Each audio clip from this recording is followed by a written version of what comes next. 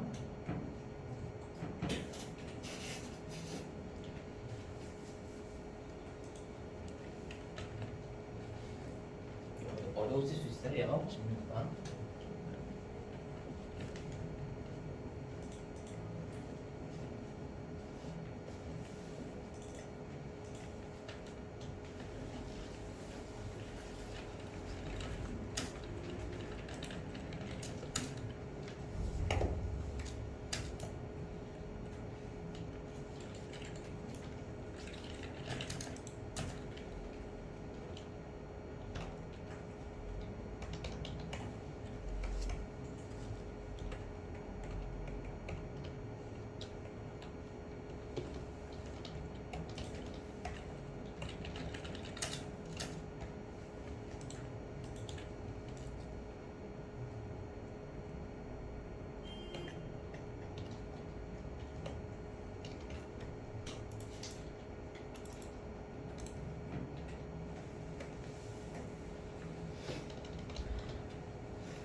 보시면 여기 어려운 이유가 여러분들이 나중에 배우실 건데 엄밀히 좀 세무 1급 문제, 세무 1급 문제 어려워냐면요. 회계에서의 가지급금하고요, 세법에서의 가지급금 좀 다른 용어예요. 여러분.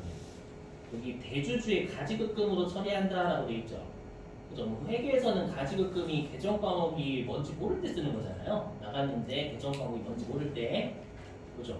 근데 세법에서의 가지급금은 그 특수관계자라고 배우셨나요? 특수관계자? 그래서 특수관계자한테 업무와 관련 없이 대여해준 금액을 우리가 세법에서 가지급금이라고 해요. 있죠? 이거 뭐냐면 우리가 그 세법에서의 가지급금 있잖아요. 가지급금. 이게 세법에서요. 대주주가 특수관계자가 되겠죠. 지분율이 많으니까 특수관계자인데 업무와 무관하게 대여해준 금액을 우리가 세법에서는 가지급금이라고 그러고 이거 엄밀히 얘기하면 세무일급 때 배우시는 걸 회계 1급서부터 출제를 해요. 이거를 실제로 출제합니다. 안 하는 게 아니라.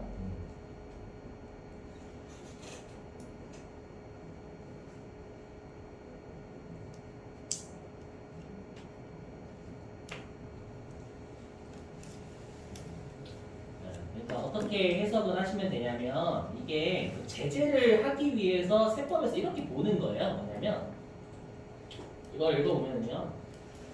그 회사가 에어컨을 샀죠. 근데 여러분 비품으로 처리를 하면 안 되세요. 왜냐하면 우리가 유형자산의 뜻이 이거죠. 업무에 사용할 목적, 우리가 영업활동에 사용할 목적으로 보유하는 자산이라고 여러분들이 유형자산의 정의를 배우셨을 거예요. 맞죠? 그래서 만약에 우리 회사에서 에어컨을 사용할 목적이면 비품이라는 개정법을 쓰면 돼요.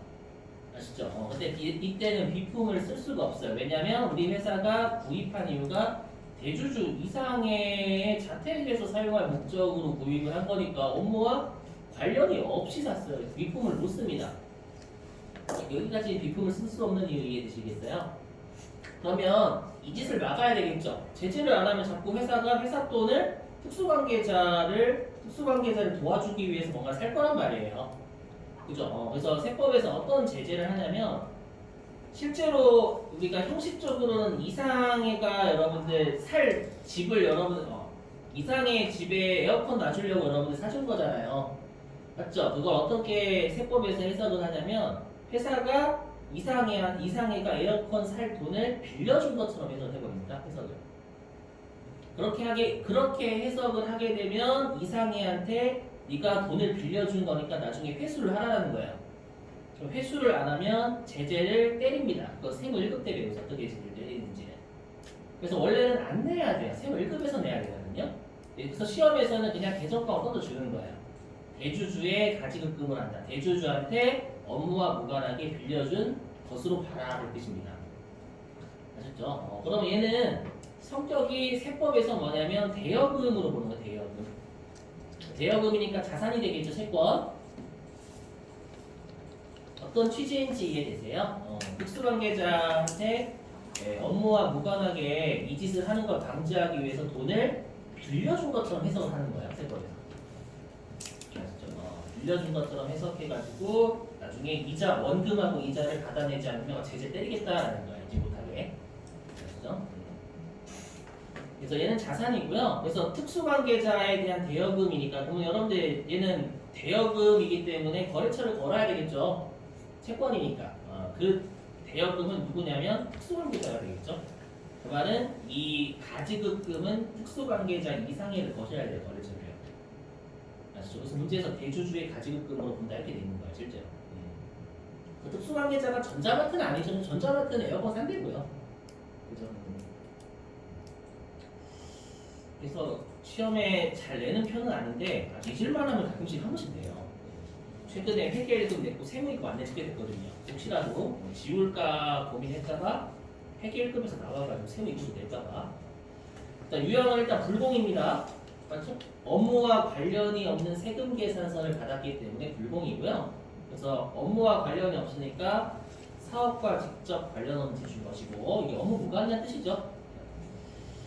그다음에 여기는 특수관계자한테 구매한 건 아니니까 구매한 거래처 것이고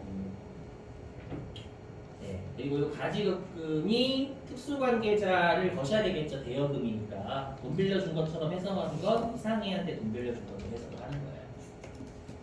네, 되시겠죠? 얘는 문제를 다 일단씩 끌어내요. 진짜 마치 특수관계자한테 업무와 무관하게 우리 회사가 구입을 하고요. 시험에서는 대주주의 누구 특수관계자의 가지급금을 처리할 거 이렇게 줍니다. 맞죠? 그냥 얘는 문제 유형 자체를 그냥 여러분들이 외우시는 게 속편합니다. 문제 유형 자체를 잘 나오는 편 솔직히 아니에요, 여러분들. 자, 이제 17번이고요. 17번. 자, 17번 4번 드릴게요. 17번도 가끔 나오긴 해요. 그럼 잘 출제가 은근히 됩니다. 네, 17번은 좀 주의하실 사항이 좀 있긴 해요. 자, 17번 풀어보시고.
자꾸만 그러시면 차변에까지 대변에 예.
보실게요.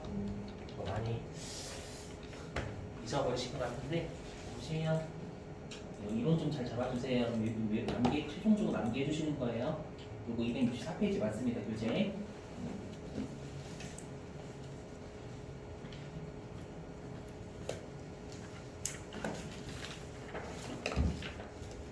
이거 이해하셔야 됩니다. 지금 하는 거. 잘 보시고. 자, 여러분 우리가 재화를 수입하게 되면 우리나라에서 부가가치세가 거쳐야 소비지국 과세 원칙입니다. 되시겠어요? 보시면 여기 자 A가 외국에 있는 뭐 샤넬이라든지 그런 애들 아시죠? 샤넬이라고 가정을 하고요. 그다음에 갑은 샤넬한테 가방을 수입을 해가지고 우리나라 소비자들한테 파는 업체 아시죠? 샤넬로부터 가방을 1,000원에 수입을 하는 거예요. 여기까지 되셨죠? 그럼 우리가 수출하는 국가는 영세율 적용받잖아요. 그러면 샤넬이 있는 국가에서 샤넬은 영세율 받겠죠, 여러분들. 자기 나라에 낼 세금은 없고요. 그죠? 그럼 우리가 원칙적으로 부가가치세는 판매자가 구매자한테 부가가치세까지 걷어서 내잖아요. 그러면 샤넬은 갑한테 가방을 1,000원에 팔 때 1,000원에다가 부가가치세 100원까지 징수를 해서 1,000원은 자기가 먹고 100원은 어디에 내야 돼요? 나머지 부가가치세 100원은 우리나라 세무서에 내줘야 돼요. 맞죠? 우리나라가 소비지국이니까. 그래서 우리나라에 부가가세 100원을 내야 자기가 1,000원 먹고요. 이걸 할까요, 안 할까요? 할 가능성이 없어요. 맞죠? 그러니까 재화를 수입하게 되면 외국에 있는 사업자가 우리나라 세무서에 부가가치세를 부가가치세를 내기를 기대하기란 어렵습니다. 그죠? 여기까지 되셨어요? 그러면 우리가 세무서 입장에서는 부가가치세 100원을 걷어야 된단 말이에요. 우리나라에서 걷어야 된단 말이에요. 방법이 있죠. 갑을 조지면 돼요. 그때 말. 그럼 어떻게 조지냐? 갑한테 얘기하는 거죠. A한테 가방을 1,000원에 수입을 할 때 A, 샤넬한테는 1,000원만 주고 부가가치세 100원은 우리 세무서에 갖다 내라. 라고 하면 낸다라는 보장도 없습니다. 귀찮아서 잘 안 내려고 할 거예요. 그죠? 근데 어떻게든 A는 안 내니까 갑이 내게끔 하게끔 해야 되거든요. 그럼 방법이 없냐? 있습니다. 어떻게 하면 되냐면 우리가 재화를 수입하게 되면 세관장이 있는 세관을 거친단 말이에요. 맞죠? 세관을 거치는데 이 세관장이 그 샤넬 가방을 가지고 있겠죠. 가지고 있으면 갑한테 부가가세 100원을 내라고 하면 냅니다. 왜 내냐면 부가세를 내지 않으면 너한테 샤넬 가방을 주지 않겠다라고 하면 되거든요. 그래서 우리가 재화의 수입은 뭐라고 되어 있냐면 실제 판매자는 외국에 있는 A잖아요. 외국에 있는 놈이 우리나라 세무서에 낼 가능성이 거의 없단 말이에요. 그래서 세관장을 가상의 공급자로 본다 이렇게 돼 있어요. 법문부가요. 가상의 공급자로 본다는 건 실제 공급자는 A지만 부가가치세하고 관련이 없는 놈이니까 그렇죠? 세관장이 마치 샤넬 가방을 파는 것처럼 생각을 하는 거예요. 그리고 세관장이 1,000원에 판매한 것처럼 보는 겁니다. 이 1,000원도 세관장의 가상의 매출액이에요. 되시겠어요? 가상의 매출액이고 그러면 갑은 세관장한테 부가가치세 100원을 준다는 거예요. 그러면 세관장은 세무서에게 100원 내겠죠. 그리고 공무원이기 때문에. 그죠? 이렇게 100원 내요. 근데 우리가 그럼 갑 입장에서는 세관장한테 100원의 매입세를 부담을 했잖아요, 여러분들. 그렇죠? 그럼 이 매입세를 공제를 받냐 못 받냐 받을 수 있어요. 사업자라면. 왜 받냐면 얘는 세관장한테 수입할 때 세금 계산서 받거든요. 부가가치세 부담을 하면. 그 다음에 얘는 과세사업을 쓰잖아요, 여러분들. 과세사업을 쓰니까 매입세 공제를 받을 수 있어요. 그거는 이거 부가세 대금이에요, 100원. 대정가액. 여러분들이 지금 보신 100만 원 있죠? 그 100만 원이 부가세 대금이지 원재료가 아니에요, 여러분들. 세관장은 준 건 매입세 공제가 가능하거든요. 뭐 언제 거치냐? 갑이 소비자한테 팔 때 그때 거쳐요. 소비자한테 만약에 3,000원에 팔게 되면 300원은 세무서에 갖다 내고 소비자는 300원 매입세 공제 못 받잖아요. 무슨 말인지 이해되시겠어요? 핵심은 뭐냐? 결론은 제가 재화의 수입이 나오면 부가가치세와 관련된 공급자는 샤넬이 아니에요. 외국에 있는 놈이 아니에요. 지금은 제임스가 아니란 말이에요. 제임스는 우리나라에서 안 내요, 부가세를. 부가가치세와 관련 있는 가상의 공급자는 세관장입니다. 즉 세관장에 있는 세관이에요, 세관. 그래서 지금은 인천세관이죠, 인천세관. 아셨죠? 그리고 여러분들이 1,000만 원을 입력하면 수입이라는 유형을 걸게 되면 1,000만 원을 알아가지고 가상의 공급가액이라 컴퓨터가 인지를 하는 거예요. 인지를 해서 요 부가가치세 지금 사료는 100원만 잡는 겁니다. 그래서 컴퓨터가 아마 수입가를 100만 원만 잡을 거예요. 그게 정상입니다. 되시겠죠? 그래서 주의하실 건 여기 수입할 때 우리 시험에서 세관장에 있는 세관을 입력하셔야지 외국에 있는 거래처를 보시면 안 된다는 거예요. 그걸 정말 주의하셔야 돼요. 암기사항입니다. 암기사항. 여기 핵심이고. 잠깐 요거 매입세 공제가 되는 거지 원재료가 아닙니다 여러분들. 그 100만 원 부담한 거 있잖아요. 배정 과목은 매입세 공제가 되는 거 부가세 대금이 맞아요. 원재료 놓치면 안 된다는 얘기예요. 무슨 말인지 이해되시겠어요? 이것도 주의하시고 꼭. 그래서 거기 있죠 264페이지에 그 어디에 있냐면 네모 2번 거래징수의 특례 있죠. 거기에서 가로 1번 재화의 수입이에요. 재화의 수입. 읽어나 볼게요 여러분들. 자 읽어보면 재화의 수입이요. 자 재화를 수입할 때 공급자는 실제로 샤넬이 맞죠. 두 개의 사업자. 그런데 현실적으로 거래징수를 할 여지가 없다라는 거 샤넬이 우리나라 세무세 부가가세를 납부할 걸 기대하기 힘들다라는 뜻입니다. 그죠? 그래서 이에 따라서 부가가치세법은 재화의 수입 시 세관장이 부가가치세를 징수하도록 규정하는 거니까 세관장을 판매자로 보는 거예요. 여기까지 되셨죠? 이건 암기하셔야 돼. 수입 같은 경우에는 장난치면 외국에 있는 판매자하고 세관장을 같이 내버려요. 그래서 얘는 어떻게 거셔야 되냐, 결론은.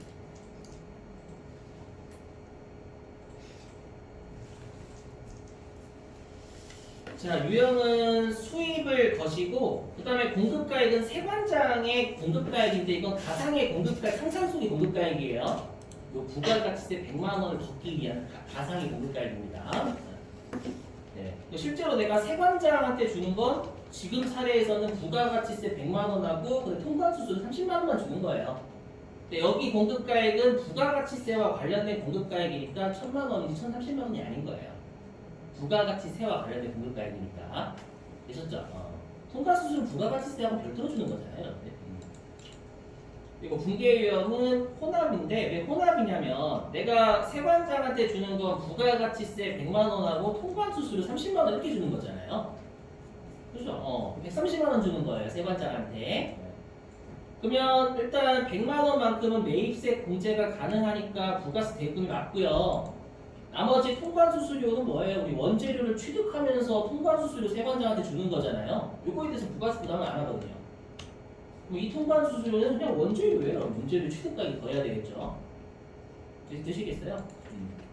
나머지가 보통예금에서 나왔고요. 통금 맞네요. 보통예금에서 나갔다라고 돼 있죠. 되시겠어요? 그래서 시험에서는 부가가치세하고 통관수수료 같은 거 같이 내도록 주는 경우가 있어요. 실제로. 아시죠? 100만 원만큼은 매입세 공제가 되는 놈입니다. 여러분. 그래서 부가세 대금이고요. 30만 원은 원재료와 관련된 통관수수료니까 원재료 취득가액 얹어서 주는 거고요. 되시겠죠? 이 문제는 최근에도 출제했었어요. 실제. 꼭 외우셔야 돼요. 이거 세관장 건다라는 거. 그렇죠? 항상. 자, 이제 18번, 18번. 자, 18번 시간 3분 30초 드릴게요.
여러분들이 여기서 하시는 실수가 있어요. 어떤 실수를 좀 자주 하시냐면요. 그 여러분들 현금 영수증을 일반적으로 현금 주고받을 때 주고받잖아요. 그죠? 근데 보통 예금으로 결제하고 그 다음에 내가 현금 영수증 요구해도 줘야 돼요, 여러분들. 알고 계세요? 그게 때문에 그래요. 뭐냐면 자 일단 우리가 컴퓨터를 부가가치세 포함에 구입을 하고 현금 영수증 받았으면 일단 매입세 공제가 가능한 현금 영수증 받았으니까 매입 쪽에 현과라는 유형은 맞아요.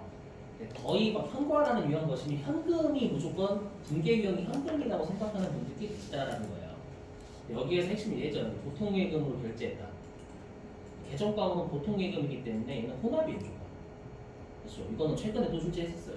그러니까 여러분들 현금 영수증 유형 나오면 반드시 현금이라는 생각을 버리셔야 돼요. 아셨죠? 뭐 이런 문제 틀리면 제가 막 열납니다 진짜로. 막 끌려고 자꾸 이렇게 장난치는 거니까. 그래서 얘는 혼합이에요 여러분들. 그것만 조심하시면 되겠죠. 이건 제가 만든 게 아니라 그 만든 문제는 그냥 가지고 온 거예요. 진짜 기출 문제. 이렇게 내요. 장난치면. 네, 18번은 여기 현과. 그렇죠? 이거 주의하시고 네, 공개 유형은 컴퓨터를 유형자산으로 처리하라고 했으니까 비품이 되겠죠? 계정 과목은 이거는 좀 조심하세요, 여러분들.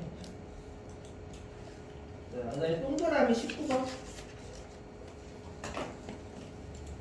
자, 동그라미 19번 3분 30초 드릴게요.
여러분들 그 주의하실 건 우리가 화물차, 뭐 지게차, 얘는 승용차 아니니까 비영업용 소형 승용차 아니에요. 좀 조심하시고.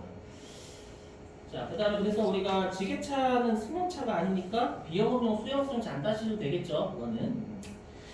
네, 그 부가가치세 별도의 세금 계산서 받았으니까 매입세 공제가 가능한 세금 계산서 매입 쪽에 가세입니다. 자, 근데 주의하실 건 일단 여러분들 수익적 지출이 비용이잖아요.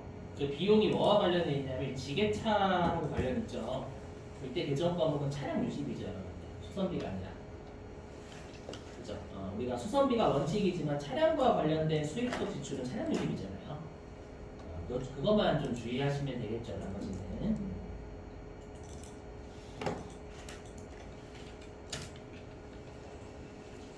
자, 그래서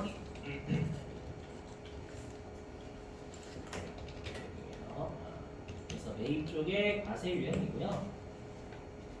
이게 차량 유지비라는 것만 좀 주의해 주시면 돼요. 나머지는 미지급금이죠? 차량 유지비니까. 자, 그 다음에 이제 한 페이지 넘기셔서 20번은 별표예요. 20번 별표고요. 자, 6페이지 20번 별표고요. 이거는 여기 PPT 좀 열어보셔야 돼요.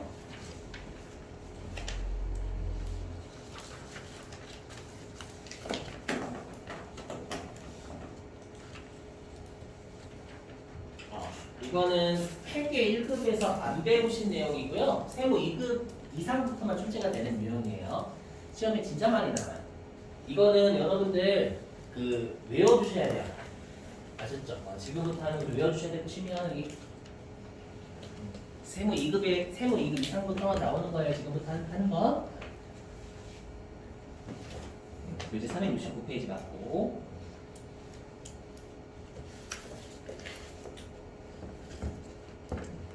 자, 뭐냐면 우리가 여러분들 예정 신고 때 내가 해야 될 걸 하지 않았죠. 그러면 확정 신고 때 그 예정 신고 때 내가 누락한 거랑 표현해요. 예정 신고 때 누락한 게 있으면 그거 확정 신고 때 포함해서 신고를 해야 돼요. 아시죠? 근데 시험에서는 어떤 게 출제를 하냐면 예정 신고 누락분을 확정 신고에 반영되게 메인 매출 전표에서 입력하세요. 이렇게 출제를 하는 거예요. 아시죠? 뭐 어떻게 하시면 되냐? 일단은 첫 번째는 어떻게 하시면 되냐면 평소처럼 메인 매출 전표 입력을 하시면 돼요. 아셨죠? 그렇게 한 다음에 어떻게 하시면 되냐면 요 메인 매출 전표의 체크박스에 체크를 하시는 거예요. 먼저 클릭하시면 되겠죠? 그러니까 일단 평상시처럼 메인 매출 전표 입력해 주시고 그다음에 체크박스에 체크를 해주시는 겁니다. 이게 1단계. 아시죠? 그다음 2단계는 여기 간편 집계라고 보이시죠? 위쪽에 그 간편 집계를 누르시는 게 아니라 간편 집계 오른쪽에 화살표를 클릭하시는 겁니다. 화살표. 아시죠? 화살표를 클릭하면 이 체크를 하셔야 돼요. 반드시. 네. 하시면 이 체크를 해야지 여기에 SF5번 예정 누락분이라고 떠요. 요게 예정 신고 때 누락한 걸 확정 신고 때 우리가 포함해서 하겠다라는 걸 여기에서 하시는 거예요. 이걸 암기해 주시면 돼요, 여러분들. 이것만 외우시면 쉬워요. 실제로. 이것만 해주시면 되니까. 자, 그러면 이 화면이 이렇게 뜹니다. 화면 예정 신고 누락분 확정 신고라고 떠요. 근데 여러분들이 많이 못하시는 건 이 날짜 입력을 은근히 잘 못하세요. 뭘 하시는 여기 확정 신고 개시 연원이라고 돼 있죠. 개시가 시작이잖아요. 우리가 1기 확정 신고는 시작되는 월이 4월이죠. 그리고 2기 확정 신고는 10월 달부터 시작이 되잖아요. 그것만 여러분들이 주의하셔서 입력을 해주시면 돼요. 이렇게 하면 끝입니다. 아셨죠? 근데 지금은 백데이터가 2022년도가 없어가지고 여러분들이 지금 입력하실 때 2021년도로 좀 부탁 좀 드릴게요, 여러분들. 2021년도 문제. 2021년도라고 생각하시고 날짜 좀 입력해 주세요. 아셨죠? 자, 이제 여러분들이 6페이지에 20번을 직접 해보시는 겁니다. 6페이지 20번. 네, 시간은 5분 드려볼게요. 이것만 외워주시면 돼요, 여러분들. 제가 방금 했던 것만 외워주시면 됩니다.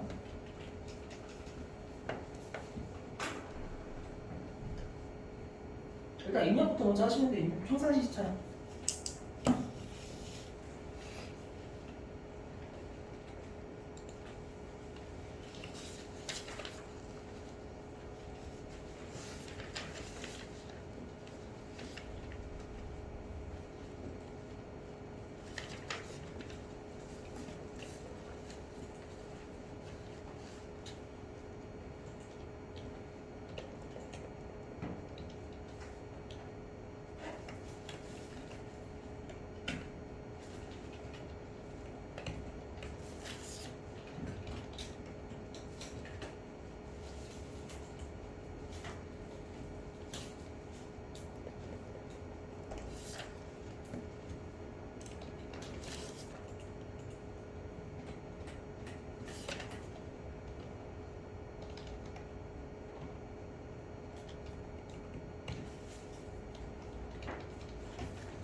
그렇죠, 그렇죠. 21년도 정도 연습해 주시고.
시작하는데 시간 이상.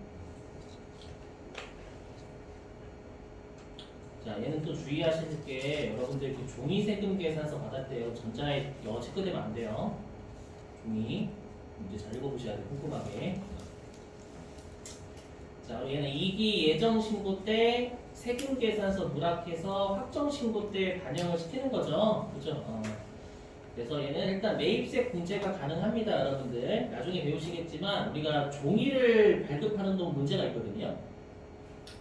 법인은 나중에 배우시겠지만 법인은 전자를 발급해야 되잖아요. 여러분 전자세금 계산서.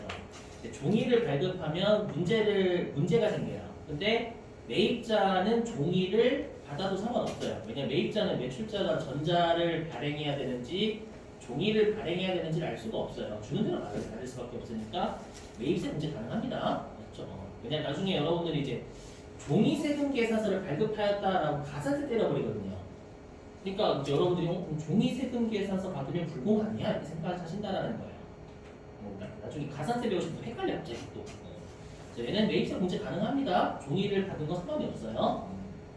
그래서 매입세 공제가 가능한 세금 계산서니까 매입 쪽의 과세 유형이에요. 그죠? 그리고 거래처는 맛 좋은 푸드가 되겠죠. 그죠? 개정 과목은 생산 라인 직원의 야근 식사니까 국민생비가 되겠고 500원대. 네, 그리고 중건 현금하고 미지급금이 되겠죠. 그래서 평상시대로 입력을 하시는 거예요. 이거는 똑같습니다. 입력하시는 거. 유형은 과세 유형. 그다음에 전자만 체크 안 하시면 되겠고요. 네, 그리고 분계 유형, 분계도 어렵지는 않으실 거예요. 차변에 500번대 공리위생비 잡으시면 되는 거고 나머지 분계 똑같고요. 그렇죠? 여기서 하실 건 뭐냐면 이렇게 된다면 여기 체크박스에 체크가 돼 있으셔야 된다라는 거예요. 이렇게 하시고 그 다음에 여기 위에 있는 간편 집게 화살표를 누르시면 돼요. 화살표를 누르시고 여기에 예정 누락분이라고 있죠. 그죠? 요거를 클릭을 하시면 여기 확정신고 개시 연월인데 지금 2기 예정신고 때 안 한 걸 2기 확정신고 때 하는 거니까 2기 확정신고 개시월이죠. 10월달에 개시가 되죠. 여러분들. 2021년 10월. 날짜를 모르시면 부가가치세에서 많이 힘드세요, 여러분들. 맞죠? 확정신고기간, 예정신고기간 몇 월부터 몇 월인지 알고 계셔야 됩니다. 확인 누르시면 네, 오른쪽에 누락이라고 뜰 겁니다. 이게 누락된 걸 잘 집어넣었다라고 컴퓨터가 인지를 하는 거예요, 그냥. 굳이 하실 필요는 없어요. 아셨죠? 얘는 시험에 진짜 많이 돼요. 주의해 주시고 이건 암기만 해주시면 되겠죠. 어떻게 하는지 그것만 주의해 주시면 돼요. 자, 됐고요. 마지막인데 이제 21번입니다. 21번은 여러분들 회계 1급 지식이 좀 필요하세요. 그래서 일단 21번 시간 4분 드려볼게요. 아마 21번은 좀 많이 틀리시더라고요. 실제로.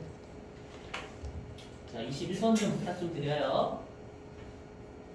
좀 어려우실 수 있어요, 여러분들.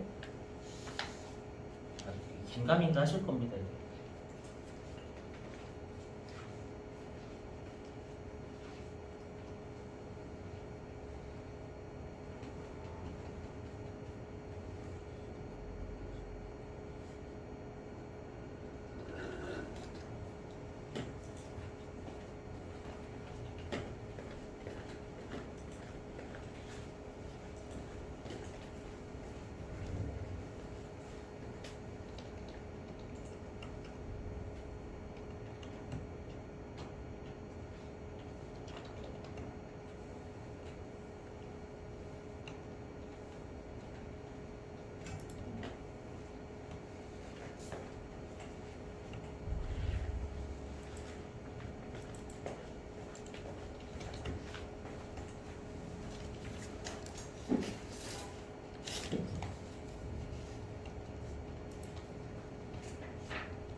보시죠. 좀 어렵죠. 자, 여러분들 얘는 뭐냐면 불공이 아니에요. 왜 불공이 아니냐면 당초에 매입세 공제를 받았다라고 돼 있죠. 매입세 공제를 받았고 접대 목적으로 상대방한테 준 거예요.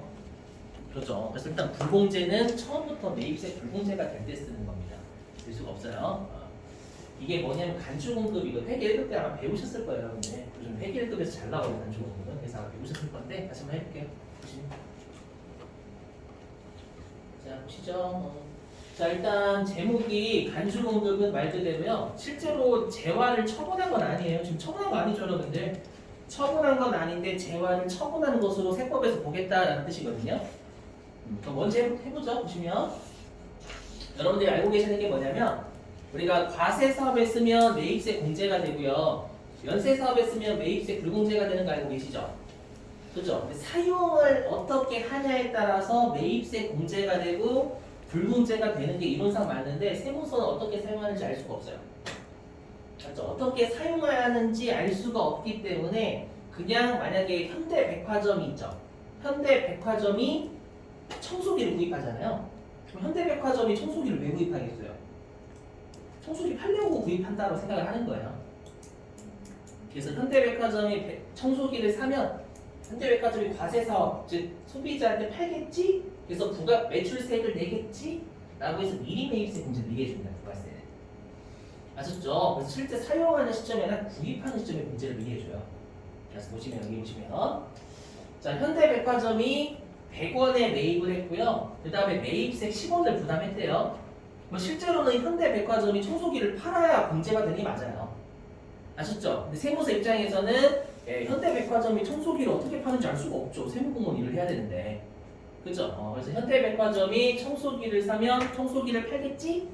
라고 해서 매입세 공제를 미리 해주는 것이거든요. 여기까지 되셨어요? 그럼 얘가 약속을 지키면 혹시나 안 나오겠죠, 당연히. 어떻게 했냐면 현대백화점이 매입세액이 불공제가 되는 용도로 사용을 해버린 거예요. 지금처럼 접대 목적이라면. 그럼 접대 목적으로 사용하면 매출세액을 내요, 안 내요? 안 내죠. 안 내면 매입세 공제해준 게 잘못된 거거든요. 미리 공제해준 게 널 믿었는데 날 배신한 거잖아요. 그죠? 그래서 기존에 매입세 공제해 준 걸 우리가 추징이 추가 징수의 줄임말인데 추징을 해야 돼요. 여기까지 되셨어요? 자, 근데 얘는 법이 어떻게 만들어졌냐면 당초에 매입 쪽에서 잘못되면 매입 쪽에서 건드려야 되잖아요. 법을 만드신 분이 잘못 만드셔가지고 매출 쪽에서 건드려요. 그래서 어떻게 하냐면 이 재화를 실제로 처분한 게 아니죠.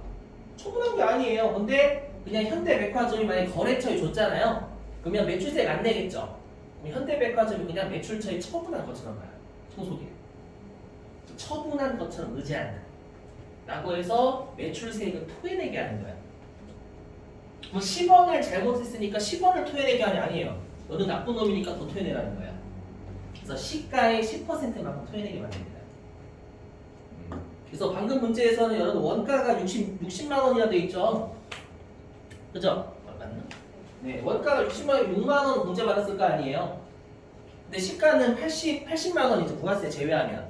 그럼 80만 원에 10% 8만 원 토해내게 하는 거야. 나쁜 놈이니까. 이해되세요? 그래서 얘를 재화를 처분한 것처럼 봐요. 왜냐하면 부가가치세는 재화를 처분해야 부가세 낼 수 있거든요. 되시겠어요? 요거. 그러면 얘는 세금계에서 발급하나요? 세금계에서 발급은 못합니다. 실제로 내가 거래처에 접대한 거지 거래처에 물건 판 게 아니에요. 내가 그럼 거래처한테 세금 계산서를 여러 던져준다라면 상대방은 부가세 내라는 얘기잖아요. 그럼 상대방은 부가가치세를 줘, 뺨을 줘요. 뺨을 주죠. 왜냐하면 접대를 해놨는데 부가세 달래요. 야 이거 간주공급이니까 부가세 내줘라. 라고 상대방은 부가세 쌍욕을 퍼부을 거예요. 그래서 이 부가가치세도 내가 냅니다. 내 돈으로 낼 수밖에 없어. 상대방한테 걷어서 못 내요. 이 경우는. 이해되시겠죠? 그래서 요 사례예요. 여기 보시면 특징 세금 계산서를 발급하지 않아요. 발급 못해요. 상대방한테 두드려 맞는다니까요. 여러분들. 아시죠? 발급하진 않지만 세법에서 처분한 것처럼 10% 과세 때려버리거든요. 10% 과세 매출의 증빙 없죠? 응? 없으니까 건별이에요. 그래서 지금 건별인데 건별. 되시겠어요? 건별이고 그 다음에 공급가액을 네가 얼마에 처분한 것처럼 보냐면 시가에 처분한 것처럼 제재 때려버리는 거야. 나쁜 놈이니까. 지금 사례에서 80만 원에 처분한 것처럼 보면 상대방한테. 그럼 8만 원만 토해내라는 얘기입니다. 여기까지 되세요. 네, 그 8만 원을 내가 토해냅니다. 상대방한테 못 걷어요. 되시겠죠? 이 사례를 보시면 이 사례를 그대로 하시면 돼요. 보시면 여기 사례입니다. 자, 당초 매입세 공제를 받았던 제품 원가는 200원. 그럼 나는 20원에 매입세 공제 받았겠죠? 맞죠? 그래놓고 시가는 500원짜리를 연말 선물로 거래처에 제공했대요. 자, 여러분 간주공급은 매입세 공제를 받아놓고 불공제가 되는 용도로 사용한 게 간주공급이에요. 처음부터 매입세 불공제가 되는 불공인 거고요. 되실까요? 그럼 얘는 당초에 매입세 공제를 받았고 거래처에 제공했으니까 얘는 간주공급이에요. 그래서 건별 거시면 돼요. 건별. 아시겠죠? 세금 계산서 발급하진 않지만 우리가 재화를 상대방한테 처분한 것처럼 거래처한테. 아시죠? 그래서 시가가 500원이니까 50원만큼 부가세도 토해내게 만드는 거예요. 그래서 공급가액은 500원 정도 쳐야 돼. 시가로 제재하는 거니까 상당부. 지금 사례에서 여러분들 80만 원이 공급가액이 돼야 됩니다. 제가 나눴던 221번은요. 그리고 분계 유형은 무조건 혼합이에요. 왜 혼합이냐면 제품을 잡아 빼야 되거든요. 거래처에 공짜로 줬으니까. 맞죠? 보시면 하단 이게 핵심이에요. 자, 일단 대변에 제품 200원 날리겠죠. 왜냐면 제품은 내 장부상에 200원은 줄 수 있거든요. 날리고. 그 다음에 차변에 적대했으니까 일단 적대비 200원 적겠죠. 이건 당연히 여기 이해가 되실 거예요. 여기까지 있었어요? 근데 나는 다시 뭐도 토해내야 되냐면 매출세액도 토해내야죠. 그래서 시가 500원의 10%인 50원이 부가세 예수금 잡힐 거예요. 그럼 이 50원 누가 낸다고요? 상대방한테 받아서 내야 내 돈으로 내요. 내 돈으로 내니까 비용이에요, 비용. 근데 적대하면서 낸 세금이죠. 그래서 적대비예요. 그래서 결론은 다 적대비 250원 처리하시면 돼요. 되시겠어요? 그럼 방금 적대비 68만 원 되겠죠? 그럼 지금 사례에서는. 그리고 여기다 타겟선 찍으시고. 왜 제품을 적대 목적으로 사용한 거니까 타겟선 해지. 이해되세요? 저 요거는 나중에 간주공급 할 건데 워낙 중요해요. 실무 잘 내거든요. 간주공급은. 신고서에서도 잘 내고 이번에는 출제했고 신고서에서 많이 출제해요. 네, 되셨어요?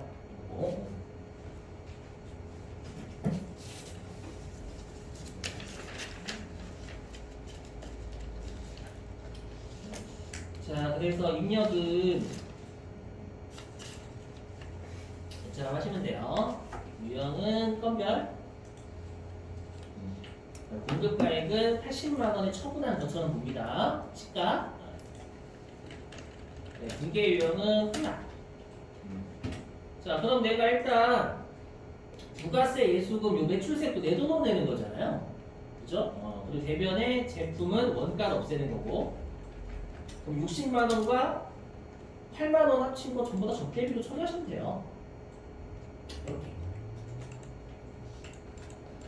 되셨나요, 여러분들? 앞으로 조심하시는 게 간주 공급하고 불공제는 달라요. 아셨죠? 그래서 불공제는 당초부터 매입세 불공제가 되는 세금계에서 받은 거고요.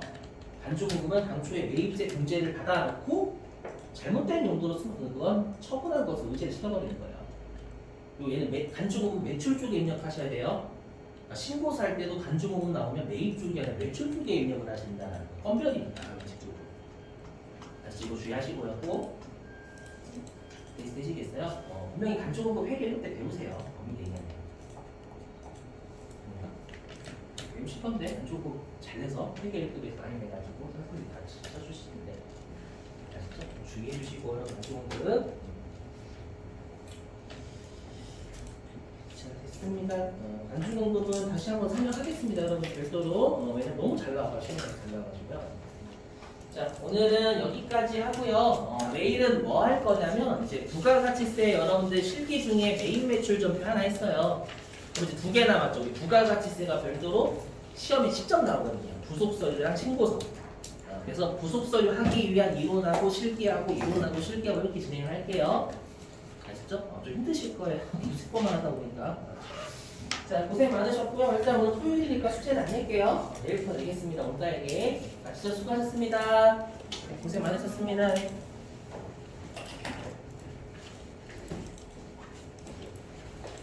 QR코드 찍어주시고요.